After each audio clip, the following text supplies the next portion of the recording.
Live, local, breaking news. This is WYFF News 4 at 6 in high definition. We will begin tonight with some breaking news out of Greenville County. The coroner tells us there has been a deadly wreck on West Butler Road in Malden. This happened just before 5 o'clock this afternoon. Highway Patrol telling us the crash does involve a motorcycle, which you can see there. At least one person has been killed. It was a viewer who took these pictures of the area. This is near the Chick-fil-A. That's in the Kmart parking lot near Lawrence Road.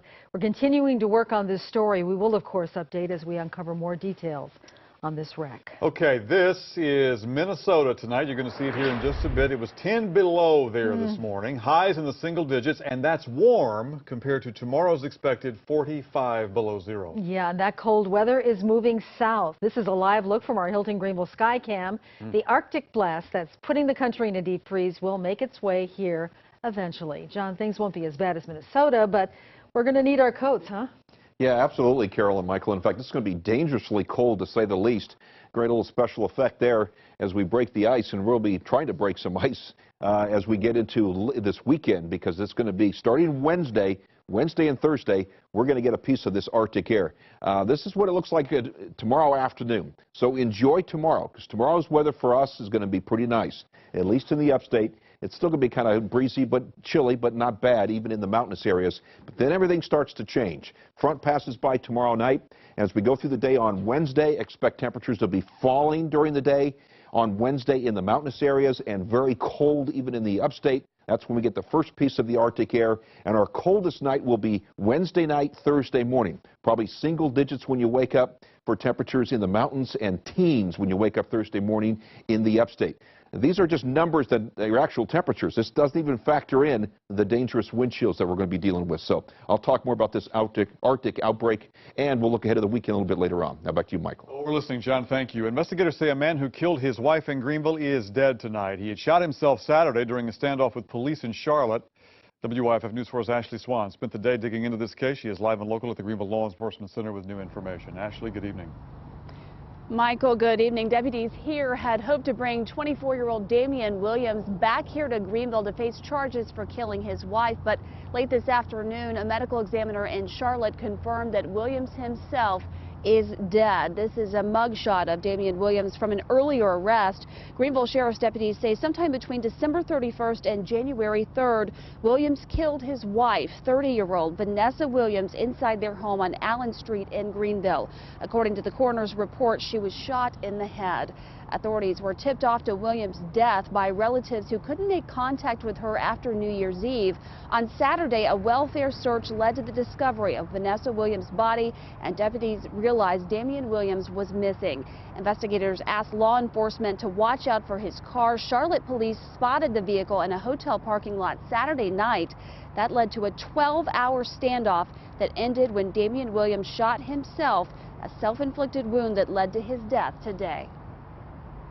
Less than 24 hours that this entire thing unfolded as it did. It's tragic for everybody, you know, both sides of the family, to have to deal with what's going on right now. Charlotte police tell us 2 teens were in the room with Damian Williams during that standoff. Investigators say the boys were not hurt. They are still working to figure out their connection to Williams. They are also investigating tonight, they told me, to make sure no one else was involved in the murder of his wife here in Greenville. Ashley Swan, WYFF News 4, live in Greenville. Ashley, thank you. Greenville police tell us this man molested 2 young girls while at church. Investigators say Gilbert Broyles is a videographer for Greenville Presbyterian Church on Pendleton Street. The 2 girls are 4 and 6 years old. Police say the crimes happened between November 1st and December 31st. And if you have any information about this case, the Greenville police want to hear from you right away. We're getting our first look now at where deputies say a gunman hit his victim's car. This is on Fletcher Street in Greenville. John Farrell Villarreal was arrested, accused of shooting Marie Fowler and Jerry Dobson. Investigators say the 2 were giving Villarreal a ride to the state line. They were found lying on the side of I-85 on Christmas Eve. Fowler later died. Dobson is still in the hospital tonight. Spartanburg police are investigating the latest in a string of vandalism cases involving a BB gun hitting a business. WYFF News 4's Myra Ruiz is live and local in downtown Spartanburg. Myra? Well, Carol, police say there is an ordinance that prohibits anyone from discharging a BB or pellet gun, air pistol, or slingshot device in the city where it can hit a person or a place, yet they still continue to see cases like this one. For some, it's hard to imagine why someone armed with a BB or pellet gun would ever want to hit the Imagination Station. This is awful. I mean, they've been, kind of a staple of downtown Spartanburg for a while. I hope it doesn't deter people from coming around. I heard some pellets popping sound, and I came outside and I seen some young kids. In October, Willie Jones was working late at his auto detail shop when the vandals hit his truck. Oh, I was hot. I was really hot, and I knew the kids. I know the young kids. And I went and I talked to their grandmother. His truck and at least 3 other businesses on the same street had windows shattered by a BB or pellet gun around the same time. It's fun to them, but it's expensive to us.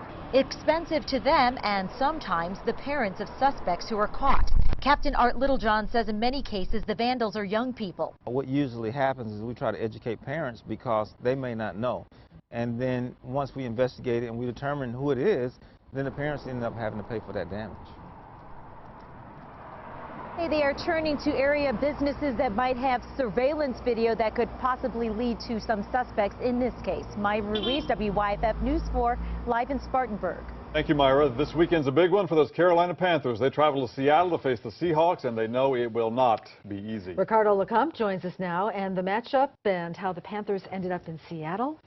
Yeah, it's been a crazy ride. I mean, the fact that they're even in this postseason. You're 3-8-1 at the beginning of December. You win 4 straight games to win the NFC South title, and then you win your playoff game. And they beat the Arizona Cardinals in that wild card playoff game 27-16 to move on to the divisional round. And they did it beating an 11-win Arizona Cardinals squad. Granted, they were on their 3rd-string quarterback. After that win, they're now moving on to Seattle, after scoring that first playoff victory since 2006.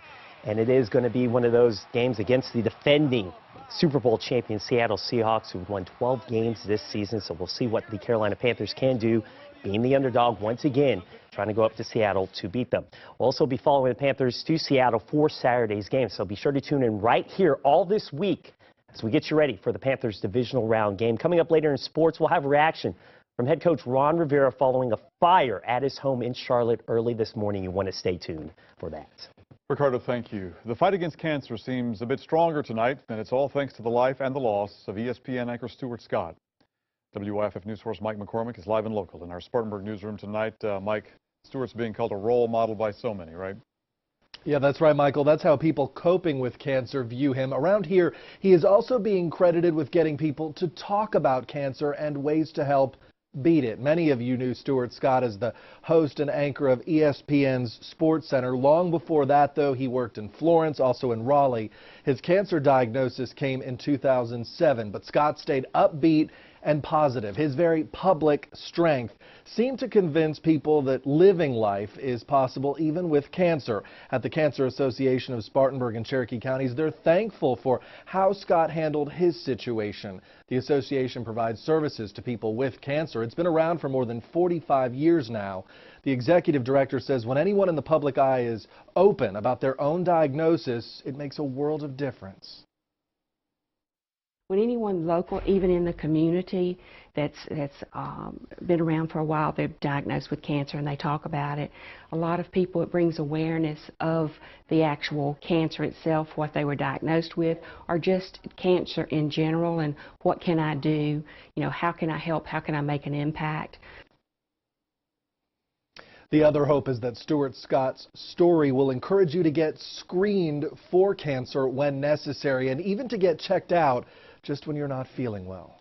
Mike McCormick, WYFF News 4, live tonight in the Spartanburg newsroom.